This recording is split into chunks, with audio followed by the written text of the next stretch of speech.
Hello বন্ধুরা, নিয়ে আসছি আবার একটি ভিডিও। তো এই ভিডিওতে আমি বাজাজ হাউসিং ফাইন্যান্স এই ব্যাপারে কথা বলবো, কারণ কিছু গুরুত্বপূর্ণ ঘটনা ঘটেছে। আমরা বাজাজ হাউসিং ফাইন্যান্স নিয়ে বেশ কয়েকদিন ধরেই কথা বলছি, যখন থেকে আইপিও শুরু হয়। অ্যাপ্লাই করলাম কি না, বা কত গুণ সাবস্ক্রিপশান হলো, বা এরকম একটা ভিডিও দিয়েছিলাম যে রিটেলদের পাওয়ার চান্স বেশ হাই, ঠিক আছে, এরকম অনেক ভিডিও দিয়েছিলাম, ঠিক আছে। তো বাজাজ হাউসিং ফাইন্যান্স নিয়ে বা লিস্টিং দিনের স্ট্র্যাটেজি কেমন হবে, অনেকগুলোই ভিডিও বানিয়েছি। তো আর এরপরেও মানে এতগুলোর পরেও বাজাজ হাউসিং ফাইন্যান্স নিয়ে একটা ভিডিও বানানোর দরকার বলে আমি মনে করলাম, এবং সেটাই হচ্ছে মোটিভেশন এই ভিডিও বানানোর পেছনে। তো আমরা ক্লিয়ারলি দেখতে পাচ্ছি সামনে যেটা ওপেন করা আছে সেটা হচ্ছে বাজাজ হাউসিং ফাইন্যান্সের চার্ট। তো এটা হচ্ছে একদিন, সেটা হচ্ছে 16 তারিখ। 16 তারিখে এইভাবে এই জায়গায় এসে ক্লোজিং। তারপরে 17 তারিখ কিছুটা মানে আজকে কিছুটা ট্রেডিং হলেও তারপরে কিন্তু আমরা দেখতে পাচ্ছি একেবারে আপার সার্কিট, ঠিক আছে। তো এটার ইস্যু প্রাইস ছিল আমরা জানি সবাই 70, এবং 70 থেকে আজকে পৌঁছে গিয়েছে 180, মানে জাস্ট ইমাজিন করতে পারছেন যে 150%-এরও ওপরে। এখন ঘটনা হচ্ছে এই স্টকটা নিয়ে, বা এখন তো এটা স্টক হয়ে গেছে আর আইপিও নয়, এই স্টকটা নিয়ে আমরা এক্স্যাক্টলি কী বলতে চাইছি। তো দুদিন আমরা দেখতে পাচ্ছি যে আমি প্রায় সেল করেছি, যেটা জানিয়েছিলাম 160-এ। তারপরে আমরা দেখতে পাচ্ছি দুদিন, ওই দিন মানে কাল এখানে ছিল আপার সার্কিট, ঠিক একইভাবে দেখুন কিছুটা ট্রেডিং হয়েছে, তারপরে হচ্ছে আপার সার্কিট। এখন প্রশ্ন হচ্ছে এটা আপার সার্কিট লাগছে কেন, এর এই মুহূর্তে ভ্যালুয়েশন কি স্টকটা, বা স্টক যারা নিতে চাইছেন, অনেকের মনে হয়তো হবে যে আপার সার্কিট লাগছে একটু ট্রেডিং হওয়ার পরে, তাহলে আমি একটু ট্রেডিং প্রথম দিকটায় যেহেতু ট্রেডিং হচ্ছে আমি নিয়ে নিলাম, আর পরে আপার সার্কিট কিন্তু লাগবে, ঠিক আছে। তো এই ধরনের আমাদের সবার মধ্যেই লোভ হয়। আমি কিন্তু এটার প্রতি আর কোনোভাবে আকৃষ্ট নয়। আর ভ্যালুয়েশন ওয়াইজ কোথায় আছে সেটা আমরা মোটামুটি জানি, আগেও বলেছি, এই ভিডিওতেও আলোচনা করব। তো ভিডিওটি প্রথম থেকে শেষ পর্যন্ত দেখুন, এই কয়েকটা বিষয়ে আমি মনে করি বাজাজ হাউসিং ফাইন্যান্সের ব্যাপারে জানা সকলেরই উচিত, ঠিক আছে। তো যারা পেয়েছি আমরা অনেকেই তারা বিক্রি করেছি, যেমন আমি পার্সোনালি বিক্রি করেছি, আমি জানি না বাকি বন্ধুরা কী করেছেন। যারা বিক্রি করেননি তারা অবশ্যই কিন্তু এই মুহূর্তে অনেক প্রফিটে আছে, ঠিক আছে।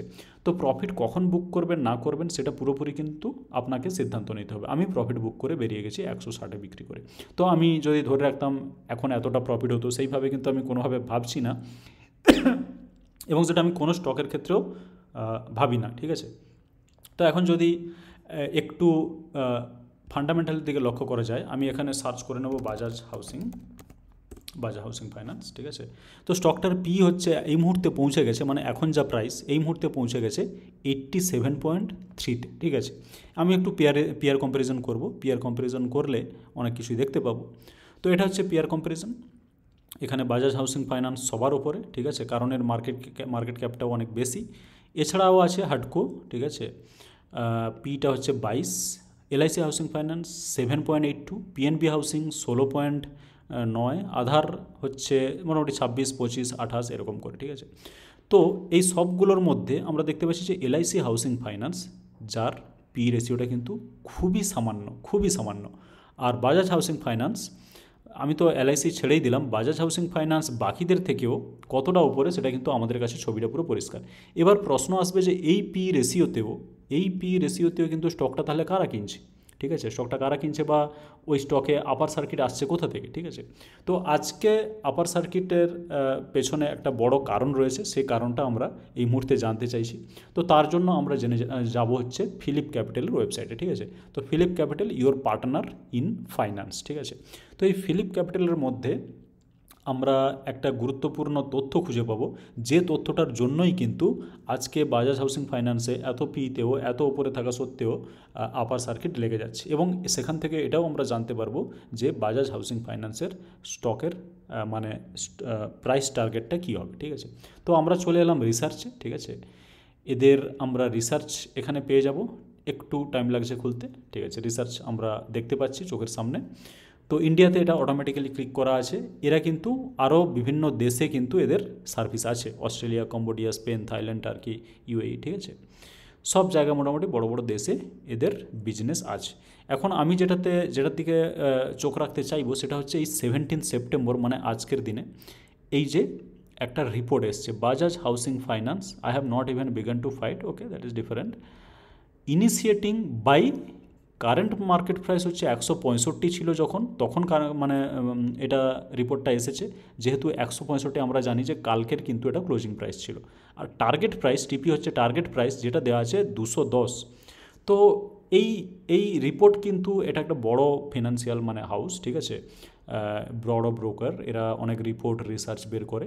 এখানে আরও অন্যান্য রিপোর্টও পেয়ে যাবেন, কিন্তু তার মধ্যে এটা হচ্ছে একটা, ঠিক আছে। তো বাই ইনিশিয়েটিং বাই রেকমেন্ডেশন এবং টার্গেট প্রাইস হচ্ছে 210। তো সেইভাবে আমরা যদি দেখি তাহলে কিন্তু এখনও কিছুই হয়নি, আরও 20% নয়, 210 মোটামুটি আরও অনেকটাই বাকি আছে, ঠিক আছে, আরও প্রায় 20% অ্যাকচুয়ালি। 210 মানে এখনও এখান থেকে 300 টাকা উপরে, ঠিক আছে। তো 20% না হলেও ওখানেও অনেকটাই বাকি এদের টার্গেট প্রাইস অনুযায়ী, ঠিক আছে। এবং এইটা আসার পরে যাই হোক, এটা একটা বড় পজিটিভ। আমি বলবো না যে এটা আসার পরেই সার্কিট লেগেছে, ঠিক আছে। তো সার্কিট লাগার কারণে লাগছে, এগুলো মার্কেটে থাকলে আপনি কিন্তু বুঝতে পারবেন সময়ের সঙ্গে সঙ্গে কী কারণে সার্কিট লাগছে। আমি এরকম আরও অনেক মানে এই রিপোর্ট দেখিয়ে দেবো, ফিলিপ ক্যাপিটালের রিপোর্ট এসেছে, তা সত্ত্বেও সার্কিটও লাগেনি, তা সত্ত্বেও স্টক হয়তো উল্টো দিকে গিয়েছে, ঠিক আছে। সুতরাং মার্কেটে সবাই যারা আছি তাদেরকে এইটুকু জিনিস শিখে নিতে হবে যে কেন লোয়ার সার্কিট লাগছে, কেন আপার সার্কিট লাগছে, কোন রিপোর্ট কোথায় এসেছে, কার সঙ্গে কি ম্যাচ করে যাচ্ছে, এইগুলো কিন্তু অনেক ক্ষেত্রেই ভুলভাল হয়, ঠিক আছে। আপনি দেখবেন শুধু এই ফিলিপ ক্যাপিটাল নয়, কোনো দিন হয়তো সিএলএসএ ডাউনগ্রেড করলো বা আপগ্রেড করলে দেখবেন স্টক হয়তো সেদিন বাড়ছে।